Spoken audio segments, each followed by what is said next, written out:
Hi everyone, welcome to Kalpana's kitchen. నేను మీ కల్పనని. ఈరోజు మనం ఎగ్ ఫ్రైడ్ రైస్ ఎలా తయారు చేయాలో చూద్దాము. ఇలా ఒక పాన్ తీసుకొని దానిలో ఒక 2 స్పూన్స్ ఆయిల్ వేసుకోవాలి. ఆయిల్ వేడెక్కిన తర్వాత ఇలా ఒక 3 ఎగ్స్ని తీసుకొని ఇలా బ్రేక్ చేసుకొని దీనిలో వేసుకోవాలి.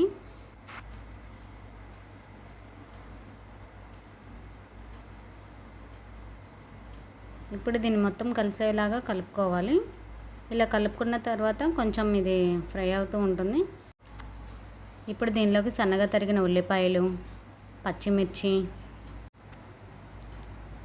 చిన్న టమాటాని అలా సన్నగా తరుక్కొని వేసుకోవాలి. వేసుకున్న తర్వాత 1 స్పూన్ సాల్ట్, చిటికెడు పసుపు,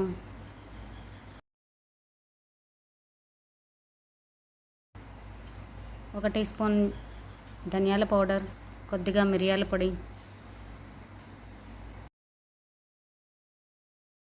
ఒక స్పూన్ అల్లం వెల్లుల్లి పేస్ట్ కూడా వేసుకోవాలి.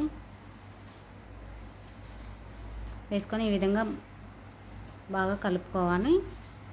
ఇప్పుడు మ్యాక్సిమం మొత్తం ఫ్రై అయిపోయింది.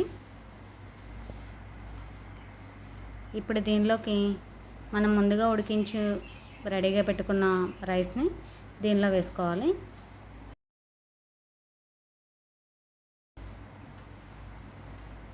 నేనైతే 2 బౌల్స్ తీసుకున్నాను, చిన్న బౌల్తో. అంటే ఒక్కొక్కరికైతే ఒక్కొక్క బౌల్ సరిపోతుంది, అంటే తినేదాన్ని బట్టి ఉంటుంది. ఇలా రైస్ని కూడా వేసుకున్న తర్వాత పైన కొంచెం కొత్తిమీర వేసుకోవాలి.